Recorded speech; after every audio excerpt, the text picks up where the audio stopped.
सभी को नमस्कार। हेलो हिंदी चैनल पर आप सभी का स्वागत है। प्रतियोगी परीक्षाओं की तैयारी में हम आधुनिक काल के अंतर्गत छायावाद का अध्ययन कर रहे हैं। तो छायावाद मैंने शुरू करवाया हुआ है, उसके ऊपर आज ये दूसरा वीडियो है। देखिए, पिछली वीडियो में हमने पढ़ा था कि सन 1961 ईस्वी में भारत सरकार के द्वारा सुमित्रा नंदन पंत को पद्म भूषण की उपाधि से सम्मानित किया गया था। ये पिछली वीडियो की अंतिम पंक्ति थी। तो उसी क्रम में सन 1961 ईस्वी में पंत जी की काव्य कृति कला और बूढ़ा चांद, इस पर भी उनको साहित्य अकादमी के द्वारा पुरस्कृत किया गया था। सन 1968 ईस्वी का ज्ञानपीठ पुरस्कार सुमित्रा नंदन पंत की चिदम्बरा को प्राप्त हुआ था। यानी ज्ञानपीठ पुरस्कार जो साहित्य में दिया जाता है, तो हिंदी भाषा में यह पुरस्कार सबसे पहले सुमित्रा नंदन पंत को ही प्राप्त हुआ था 1968 ईस्वी में। और चिदम्बरा, जो क्या विधा कैसी थी चिदम्बरा की, एक काव्य था, उसके ऊपर इनको ये पुरस्कार मिला था। सुमित्रा नंदन पंत को लोकायतन, इनकी रचना है लोकायतन, इस काव्य कृति पर लेनिन पुरस्कार प्राप्त हुआ था। स्वच्छंद छंद के आविष्कार करने वाले एक अमेरिकी कवि हैं, अमेरिका के हैं, वोल्ट विटमैन। अंग्रेजी में नाम यहाँ पर लिखा हुआ है वोल्ट विटमैन। तो स्वच्छंद छंद की शुरुआत इन्होंने की थी। लेकिन हिंदी में स्वच्छंद छंद के प्रथम प्रयोक्ता कौन हैं? सूर्यकांत त्रिपाठी निराला। स्वच्छंद छंद कह लें या मुक्त छंद कह लें। निराला जी को ओज, औदात्य और विद्रोह का कवि कहा गया है। सन 1916 ईस्वी में रचित जूही की कली निराला जी की पहली कविता है और इनका पहला काव्य संग्रह सन 1922 ईस्वी में अनामिका प्रकाशित हुआ। तो जूही की कली इनकी पहली कविता है और 1922 में इनका पहला काव्य संग्रह, जिसका नाम है अनामिका, वह प्रकाशित हुआ। निराला जी की गीतिका, ये जो काव्य ग्रंथ है गीतिका, इसकी भूमिका जयशंकर प्रसाद के द्वारा लिखी गई थी। सन 1949 ईस्वी में उत्तर प्रदेश सरकार ने निराला जी के काव्य संकलन अपरा, ये जो काव्य संकलन है अपरा, इसके ऊपर उनको 2100 रुपये का पुरस्कार प्राप्त हुआ था उत्तर प्रदेश सरकार के द्वारा। जूही की कली के माध्यम से निराला ने प्रकृति के तत्वों के बीच उन्मुक्त प्रेम की स्थापना की है।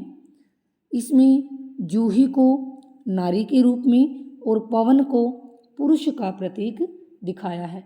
यानी जो 1916 में इनकी जूही की कली रचना है, इसमें प्रकृति के ऊपर मानवीय चेतनाओं का आरोप किया गया है। अणिमा, इनकी रचना है अणिमा, उसमें भक्ति भावना भरी हुई है, उसके गीत हैं। ये विषय वस्तु है, ध्यान रखना, अणिमा की विषय वस्तु क्या है? भक्ति भाव से भरे हुए गीत उसमें हैं। पंचवटी प्रसंग में क्या है? अद्वैतवाद। अद्वैतवाद किसका मत है? शंकराचार्य जी का। तुम और मैं कविता में क्या दिखाया गया है? निर्गुण विचारधारा का प्रभाव है तुम और मैं कविता पर। निराला के द्वारा रचित तुलसीदास एक खंड काव्य है। इसमें तुलसीदास के गृह त्याग, घर छोड़ने की प्रसिद्ध घटना का वर्णन मौलिक ढंग, यानी निराला जी ने अपने तरीके से बताया है इसमें तुलसीदास खंड काव्य में। अणिमा में इनकी रचना अणिमा, इसमें छायावादी और प्रगतिवादी, क्योंकि छायावाद के बाद ही अगला युग है प्रगतिवाद, तो इसमें छायावादी और प्रगतिवादी दोनों प्रकार की कविताएं इसके अंदर हैं अणिमा में। तुलसीदास निराला जी की छंदबद्ध रचना है। इसमें प्रकृति के कल्याणकारी स्वरूप का चित्रण किया गया है। इस रचना का आरंभ संध्या, यानी संध्या के समय घिरते हुए अंधकार से होता है, शुरुआत इस कविता की, और इस कविता का अंत जो है सुबह के प्रकाश, प्रभात के आलोक के साथ होता है। यह रचना पार्थिव ऐश्वर्य पर दैवी भाव की विजय है। यह इस रचना में क्या दिखाया गया है? पार्थिव ऐश्वर्य पर दैवी भाव की विजय। निराला के व्यंग्य काव्य में अगर हम बात करें तो कुकुरमुत्ता उनकी सबसे सशक्त रचना हम कहेंगे। इस रचना में क्या दिखाया गया है कि नवाब के बाग में एक कुकुरमुत्ता उगा हुआ है और उसके पास में ही गुलाब है, ठीक है। तो नवाब के बाग में उगा कुकुरमुत्ता पास में खिले हुए गुलाब को यहाँ पर फटकार रहा है। क्योंकि ये जो कविता है इसमें कुकुरमुत्ता सर्वहारा का, मजदूरों का, किसान का, श्रमिक का, जिनका शोषण हो रहा है उनका प्रतीक बनकर आया है। और गुलाब जो है उन पूंजीपतियों का, उन उद्योगपतियों का, उन जमींदारों का प्रतीक बनकर आया है जो उनका शोषण करते हैं। क्योंकि कुकुरमुत्ता का पौधा जो है अपने आप उग गया है, उसके लिए कोई खाद पानी किसी प्रकार की देखभाल की ज़रूरत नहीं पड़ी। लेकिन गुलाब के लिए खाद पानी, माली, देखभाल की ज़रूरत पड़ती है। इसीलिए कुकुरमुत्ता गुलाब को फटकारता हुआ क्या कहता है, पंक्तियाँ बता देती हूँ आपको। अबे सुन बे गुलाब, पाई जो खुशबू रंगो आब, खून चूसा खाद का तूने अशिष्ट, अब डाल पर इतरा रहा कैपिटलिस्ट। तो ये पंक्तियाँ हैं कुकुरमुत्ता की। डॉक्टर रामविलास शर्मा का कहना है कि कुकुरमुत्ता जो इनकी रचना है, जो प्रगतिशील विचार की कविता है, प्रगतिवादी कविता है, ये कविता सुमित्रानंदन पंत के विरुद्ध लिखी गई थी। ये डॉक्टर रामविलास शर्मा का कहना है। इसमें निराला जी ने गुलाब को पंत का प्रतीक माना और स्वयं को कुकुरमुत्ता का प्रतीक माना है। ऐसा उन्होंने क्यों कहा रामविलास शर्मा जी ने? देखिए, डॉक्टर सुमित्रानंदन पंत ने निराला जी के मुक्त छंद का विरोध किया। जो मुक्त छंद हिंदी साहित्य में निराला जी लेकर आए उसका विरोध किया सुमित्रानंदन पंत ने, इसीलिए उन्होंने इसमें ऐसा लिखा है, ऐसा रामविलास शर्मा का मानना है। इसलिए निराला जी ने पंत और पल्लव नामक एक लंबा लेख लिखा और उसमें सुमित्रानंदन पंत के ऊपर रविंद्रनाथ टैगोर और संस्कृत के प्राचीन कवियों के भाव को चोरी करने का आरोप उन्होंने लगाया निराला ने। अनामिका की दान शीर्षक रचना में धर्म का मर्म न पहचानने वाले उपासकों पर व्यंग्य किया गया है। ये विषय वस्तु है, आपको ध्यान रखना है। इस कविता में दान में क्या दिखाया गया है। इसमें निराला जी ने मनुष्य के प्रति मनुष्य की उस निर्मम उपेक्षा की चर्चा की है जो धर्म के कारण जाने या अनजाने होती ही रहती है। अनामिका के द्वितीय भाग में राम की शक्ति पूजा और स्रोत स्मृति है। राम की शक्ति पूजा को महाकाव्यात्मक रचना कहा गया है। यह कृति संपूर्ण छायावादी काव्य की एक उत्कृष्ट उपलब्धि है। राम की शक्ति पूजा कि जब राम और रावण का युद्ध हो रहा होता है तो जब राम को ये लगता है कि शक्ति भी रावण का ही साथ दे रही है, तब राम को शक्ति की पूजा करने के लिए कहा जाता है। तो उस कथा का वर्णन इसमें है। स्रोत स्मृति को हिंदी संसार का सर्वाधिक प्रसिद्ध शोक गीत माना गया है।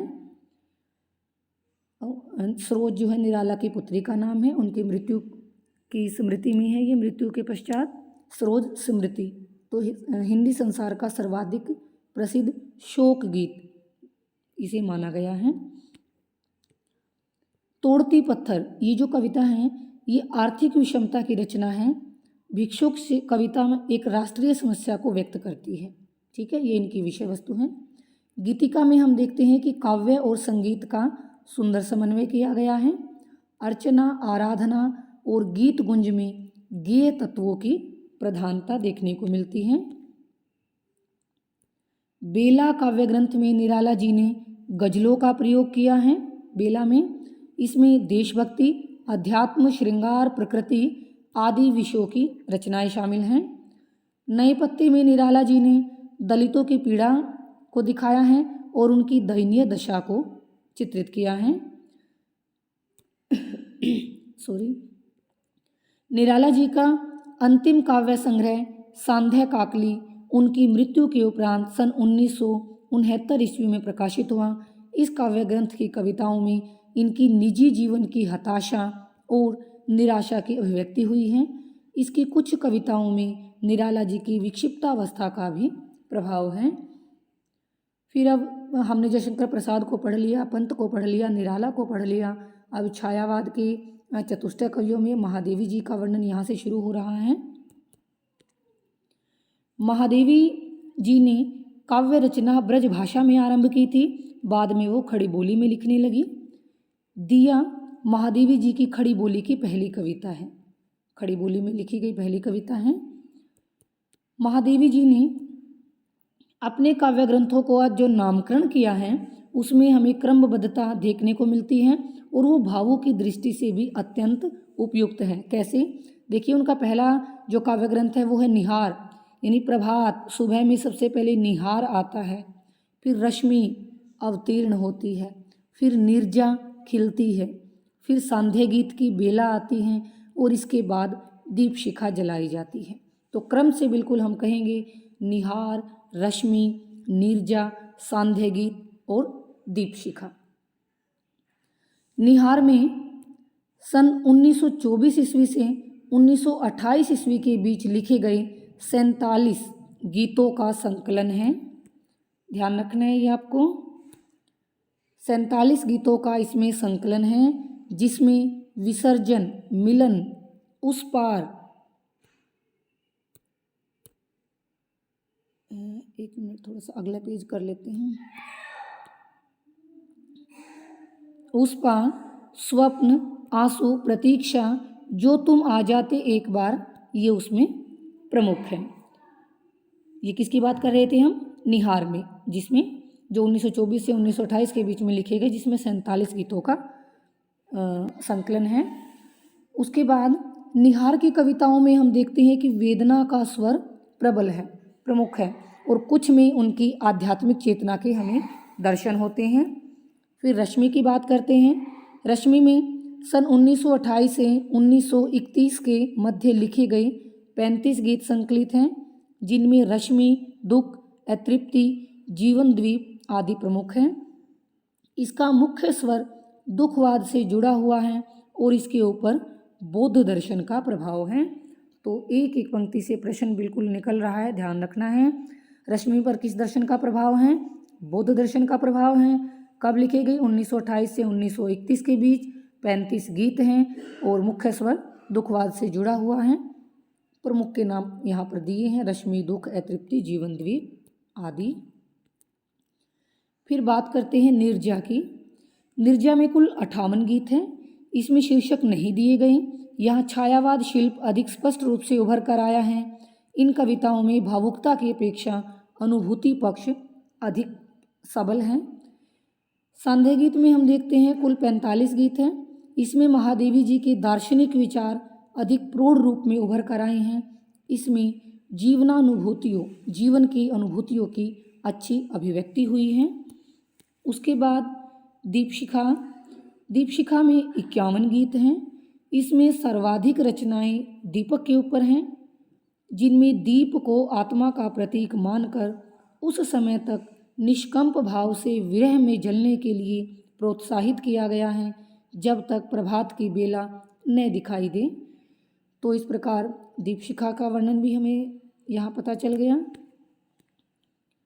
छायावादी कवियों में अगर हम कहें तो जो रहस्य भावना है वो महादेवी जी में ही पाई जाती है सबसे ज़्यादा। छायावादी कवियों में सबसे ज़्यादा रहस्य भावना महादेवी में ही पाई जाती है। इनका समस्त काव्य रहस्यवाद के अंतर्गत ही आता है। नीरजा पर महादेवी जी ने सन 1934 ईस्वी में उनको शेक्सपियर पुरस्कार प्राप्त हुआ था। नीरजा पर यामा काव्य संग्रह के लिए महादेवी जी को सन 1944 ईस्वी में हिंदी साहित्य सम्मेलन द्वारा मंगला प्रसाद पारितोषिक सम्मान प्राप्त हुआ था। नीरजा पर कौन सा पुरस्कार मिला? शेक्सपियर पुरस्कार। यामा पर उनको 1944 में मंगला प्रसाद पारितोषिक ये पुरस्कार प्राप्त हुआ। सन 1982 ईस्वी में यामा के लिए महादेवी जी को ज्ञानपीठ पुरस्कार से सम्मानित किया गया था। देखिए, साहित्य का सर्वश्रेष्ठ पुरस्कार हम कहें ज्ञानपीठ पुरस्कार, तो इसमें हिंदी साहित्य में सबसे पहले, मैंने भी आपको थोड़ी देर पहले बताया कि सुमित्रानंद पंत को मिला था। हिंदी साहित्य में सबसे पहले उनका काव्य था चिदम्बरा, उसके ऊपर मिला था। और महादेवी को भी ये पुरस्कार प्राप्त हुआ है। कब? सन 1982 ईस्वी में। और अगर हम महिलाओं में बात करें कि महिलाओं में सबसे पहले ये पुरस्कार किसको मिला है, तो भी महादेवी वर्मा का ही नाम आएगा। यामा जो 1940 ईस्वी में लिखा गया था, यामा में फिर हम क्या देखते हैं कि संकलन है ये किसका? निहार, रश्मि, नीरजा, सांध्य गीत, इन चारों का संकलन यामा में किया गया है। महादेवी के बारे में और रहस्यवाद की प्रवृत्ति उनके इसमें विद्यमान है हम कहेंगे। और आधुनिक मीरा भी महादेवी वर्मा को कहा जाता है। और मैं नीर भरी दुख की बदली, ये उनकी बड़ी ही प्रसिद्ध पंक्ति हैं। तो यहाँ तक हमने महादेवी का वर्णन पढ़ा। उसके अतिरिक्त जो वर्णन दिए गए हैं वो भी देख लीजिए।